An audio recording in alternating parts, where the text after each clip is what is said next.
હવે વિસાવદરની ચૂંટણીનું જે પરિણામ આવી રહ્યું છે એ પ્રમાણે જોવા જાય તો ગોપાલભાઈ જીતે છે.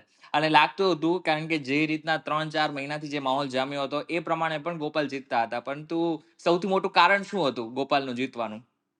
કરણભાઈ, આપણે અનેક વખત ચર્ચા થઈ ચૂકી છે કે હવે વાયદાના વેપાર બંધ થઈ ગયા છે. લોકો હવે બિલકુલ પરફોર્મન્સ હી પૈમાના, એટલે તમારી આવડત, કાબેલિયત અને તમારી વચન પરસ્તી એને આધારે જ તમને મત આપે છે. હવે બાકી બધું જેને કહેવાય વંશ પરંપરાગત ને પક્ષનો ને પ્રદેશનો ને જ્ઞાતિનો ને જાતિનો ને એ બધી વાતો ખતમ થઈ ગઈ છે. અને ગોપાલ ઇટાલિયા જે જીતવા તરફ જઈ રહ્યા છે એ સૂચવે છે કે મતદારો જે છે એ હવે જરાય નાદાન રહ્યા નથી ને વિસાવદર તો માઇલસ્ટોન એમાં સાબિત થશે. ગુજરાતની રાજનીતિમાં પણ તમે કરણભાઈ જાણતા હશો, આપણે તમારી સહિતની બધી ચેનલોમાં જ્યારથી 1.5-2 મહિનાથી આપણે ચર્ચા કરીએ છીએ ત્યારથી માંડીને આજ સુધી આપણા સ્ટેન્ડમાં કોઈ ફેર પડ્યો નથી.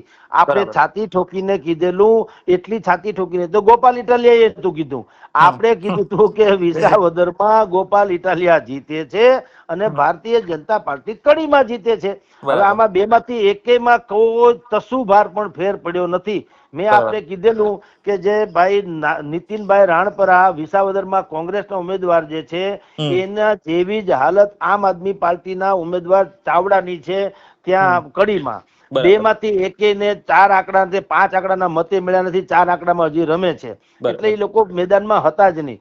સૌથી ટર્ફ ફાઇટ જે હતી વિસાવદરની, કારણ કે કડીમાં પણ એ વન સાઇડેડ હતું, જેમાં ભારતીય જનતા પાર્ટી એના સંગઠનના જોરે અને નીતિનભાઈ પટેલની રણનીતિના જોરે જીતી જવાની છે, જીતી તરફ જઈ રહી છે. અહીંયા ગોપાલ ઇટાલિયાની ટર્ફ ફાઇટ માનવામાં આવતી હતી. છેલ્લા 5-7 રાઉન્ડ સુધી જે કસોકસ બધું ચાલ્યું, બધાને એમ હતું કે કદાચ ભારતીય જનતા પાર્ટી જીતી જાય તો પાછું આપણને કોઈ વાંધો નથી ને વાંધો હોઈ શકે નહીં. પરંતુ એ વિસ્તારોની જે પેટીઓ ખુલી હતી એ વિસ્તાર હતો નીતિન પટેલનો, કિરીટભાઈ પટેલનો અને ભારતીય જનતા પાર્ટીનો. જ્યારે કે હવે જે બધી પેટીઓ ખુલી રહી છે ભેસાણ પંથક ઇત્યાદિની, તો ભેસાણ પંથકમાં બધું આ ભાઈ આમ આદમી પાર્ટીનો ખાસો એવો પ્રભાવ છે અને એને કારણે અત્યારે લીડ જે છે 12,000ની આળેગાળે થઈ છે. અને જાણકારો એમ કે છે કે હવે આ લીડ જે 12,000ની છે એ તો બહુ તૂટવી અઘરી. એટલે કે ભાઈ ગોપાલ ઇટાલિયાની જીત લગભગ નિશ્ચિત તરફ માનવા તરફ જઈ રહી છે. હવે એ તો હજી જો કે 10 બાકી છે રાઉન્ડ, કારણ કે 12 થયા છે, 21 રાઉન્ડ છે. એટલે હજી કોઈ નિષ્કર્ષ ઉપર આપણે આવી ન શકીએ. પરંતુ મોટા ભાગના લોકોનું એવું માનવું છે કે લગભગ હવે ગોપાલ ઇટાલિયાની જીત જે છે એ નિશ્ચિત માનવામાં આવી રહી છે. પરંતુ આ જીત જો થશે તો કેવળ ગોપાલ ઇટાલિયાની જીત નથી, ભારતીય જનતા પાર્ટીની જનતાને ટેકન ફોર ગ્રાન્ટેડ લેવાની જે નીતિ છે એની હાર છે. અને હવે પછી એને બહુ મોટું આત્મમંથન કરવું રહેશે. જયેશ રાદડિયા જેવા સક્ષમ સહકારી ક્ષેત્રના ધુરંધર નેતા, એટલું જ નહીં, એને જે કન્યા છાત્રાલયોમાં હજારો દીકરીઓને ટોકન રેટથી ભણાવી અને એને આગળ લઈ આવ્યા છે, તેમ છતાં જો લોકોએ મત ન આપ્યો હોય તો ભારતીય જનતા પાર્ટીએ હવે સમજવું પડશે કે તળિયાથી નળિયા સુધી તમારું શાસન હોવા છતાં જનતાને જો સારો વિકલ્પ મળે તો એ તમને બિલકુલ પસંદ નથી કરતું અને વિકલ્પ પસંદ કરે છે. એટલે આ ચૂંટણીના પરિણામ પછી બહુ મોટું રાજકીય ધ્રુવીકરણ, વૈચારિક ફેરફાર અને આત્મમંથનનો જબરો દોર શરૂ થઈ શકે તેમ છે. જી બરાબર છે. પણ આમ જોવા જઈએ તો કિરીટ પટેલની પાછળ તો સ્ટાર પ્રચારકોની લાઈન હતી. ભાજપના કેટલા બધા નેતાઓ હતા કે જેઓ સતત વિસાવદરની ચૂંટણીમાં ઝંપલાવી દીધું હતું. પણ હવે એવું કહી શકાય કે ગમે એટલા સ્ટાર પ્રચારકો આવી જાય, પરંતુ છેલ્લે તો ગોપાલ ઇટાલિયાનું જીતવાનું એક મોટું કારણ એ છે કે ગોપાલભાઈ વચન આપેલું છે કે હવે ગમે એમ થશે વિસાવદરનું કામ કરીને રહીશ. જુઓ, અતિ સર્વત્ર વર્જ્યતે એવું સંસ્કૃતનો સુભાષિત છે. અતિની ગતિ નથી. બહુ સાકર ખાવ તો ઝેર થઈ જાય, ભલે મીઠી હોય. એમ સ્ટાર પ્રચારકો, ધારાસભ્યો, સંસદ સભ્યો, રાજ્યના મંત્રીઓ, પછી કેન્દ્રના મંત્રીઓ, સ્વયં મુખ્યમંત્રી, સાધુ સંતોની બેઠક, આ બધું એટલું બધું કર્યું. એટલે એક બેઠક જીતવા માટે આટલી મોટી કાઠી.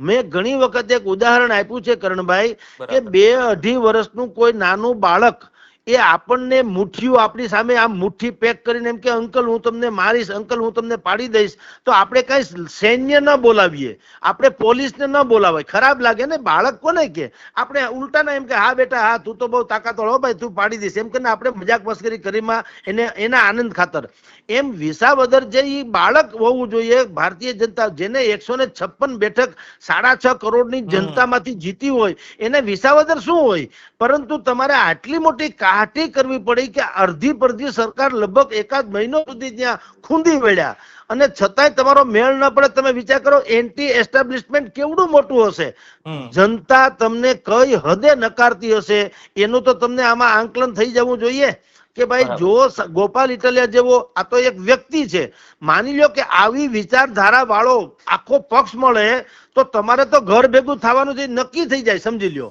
એટલે ભારતીય જનતા પાર્ટીએ એ રીતે વિચારવાની જરૂર છે વિસાવદરની બેઠક ઉપરથી કે જો ગોપાલ ઇટાલિયા જેવો વિપક્ષ મળી જાય તો ગુજરાતમાં તમારા ગાડા પોટલા બાંધવા પડે. હવે એ ન કરવું હોય તો 27 હજી દૂર છે, હજી પણ મોડું નથી થયું. ભારતીય જનતા પાર્ટી જનતાને યોગ્ય લાગે એવું શાસન કરે તો વધારે. અત્યારે નેતાગીરી છે, જનતાગીરી નથી. એ મનની વાત કરે છે, જનની વાત નથી કરતા. જનતા એમ કે છે કે એસટી માં ભાડા ઘટાડો, જનતા એમ કે છે લાઇટના ભાડા ઘટાડો, જનતા એમ કે છે કે સારામાં સારી હેલ્થની સુવિધા આપો, જનતા એમ કે છે કે શિક્ષણમાં જે માફિયાઓ ચરી ખાય છે એ બંધ કરાવો, કૌભાંડો બંધ કરાવો, મોંઘવારી થોડીક ઓછી કરો, રોજગારીની તકો કરો અને તમારા તાઇફા ઓછા કરો સરકારના.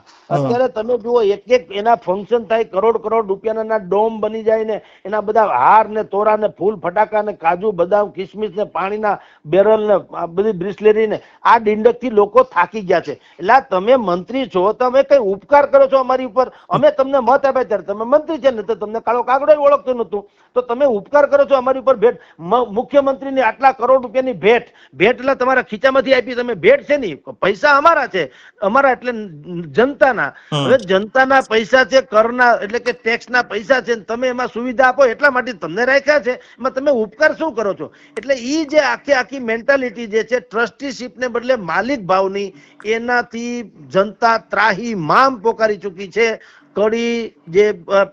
વિસાવદરની બેઠક જે છે એ ભારતીય જનતા પાર્ટી માટે રેડ એલર્ટ છે. જો નહીં સુધરે તો 27 પછી એને સુધરવાની તકે નહીં મળે. જી છેલ્લો પ્રશ્ન પૂછી લઈશ. ઇન શોર્ટ હવે આની અસર 2027 માં ચોક્કસથી થવાની છે?